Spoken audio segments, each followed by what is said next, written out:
We've got new eliminations this week, and we're still just looking at eliminating teams from at-large contention. So we're not totally eliminating these teams because they still have a chance to get to their conference championship and win it, but we're talking about at-large. So all the group of 5 teams, we already eliminated those. We've already eliminated these teams: Arkansas, Boston College, Clemson, Colorado, Duke, Kansas State, NC State, North Carolina, Oklahoma State, SMU, UCLA, Virginia Tech, Wake Forest, and West Virginia. I do not see a path for any of these teams. I know somebody brought up Arkansas last week. If they were to win out, maybe there's an argument there. I think it really depends on how the teams on the rest of their schedule finish. But I mean, Arkansas is not going to win out, so there's really no point in worrying about that. I don't think they would be in even if they did win out, though.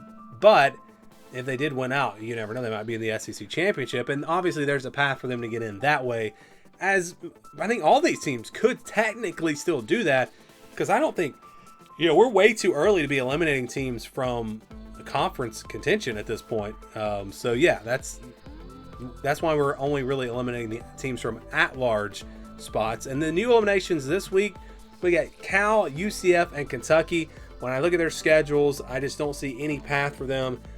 Kentucky would, even in the SEC, I don't think would have a good enough resume. Cal and UCF and the ACC, the Big 12, you look at their schedules, I don't see really any path for them. So we have now eliminated these 3 teams. Their only hope is to somehow get to their conference championship game and win it. So going to be a pretty quick video this week. We'll go through the top contenders. I think we've seen some changes here. In the ACC, it's Miami and Georgia Tech.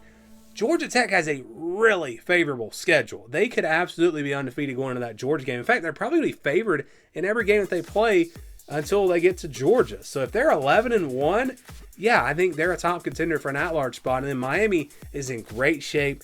I think they'll probably lose somewhere just because that's the way college football goes. But if they're 11-1 with the resume they've got, they will be in. And then we go to the Big 12. I think Texas Tech is clearly a top contender. I don't know who else is at this point to get in as an at-large. Obviously, lots of other teams could win the Big 12 and could get in. But to get in as an at-large, I don't know if there's another team. Maybe Arizona State. But again, I just don't know. Maybe I guess the path would be to go like 11-1 and then lose the Big 12 championship and still possibly get in. But I don't know if you get in and, would your resume be good enough? I just think it's going to be tough for a Big 12 team to get in as an at-large. And even Texas Tech, the hope that I have for, if I'm a Texas Tech fan, is if they go 12-0 and then lose the conference championship, I think they're probably in as an at-large. I mean, they're not going to leave out a 12-0 team. You look at TCU several years ago, and that was with a 14 playoff. So I think Texas Tech would be okay. But yeah, who else? I don't know. I don't know if there's another team. Obviously, BYU could do the same thing, so maybe we should put them here.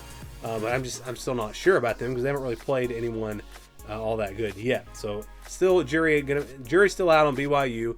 But if you want to put them here, I think that will be fair as well. We go to the Big Ten. Now I think it's Ohio State, Oregon, Michigan, and Indiana. Yes, you see Michigan in here. They didn't really impress me this past weekend. It has nothing to do with that. But I'm just starting to look at their schedule.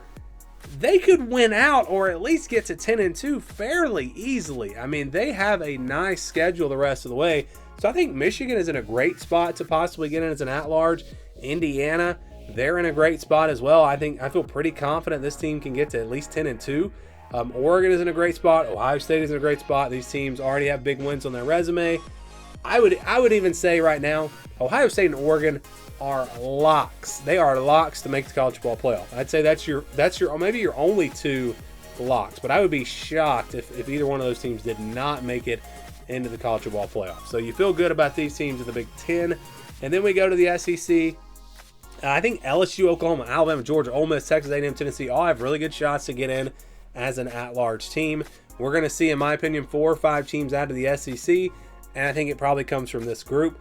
I don't think Texas is going to be there. I think Texas with 2 losses already and the problems they've got at quarterback, I don't think Texas is really going to be there. So I do think it'll come from these 7 teams, and we'll see 4 or 5 of these 7 teams make it into the college football playoff. Maybe, let's don't forget about Missouri. They're undefeated. Maybe another team could sneak in there, but I really feel like these are the 7 teams. And then in the group of 5, I'm sticking with the same team. South Florida, Tulane, UNLV, North Texas, Memphis. I know people have been talking about Navy. I haven't really seen them play anyone. They haven't really played anyone great yet, so Jury is still out on them. But it really feels like the American champion is going to be that team. But UNLV still undefeated. They could go undefeated. Could we see if UNLV goes undefeated and then we have... Yeah, I think if they go undefeated, probably the American gets left out. I think they probably get in over a 12-1 American champion. And I don't think that American champion is going to be in the top 12. So I think more than likely UNLV is the team they're in control of their own destiny.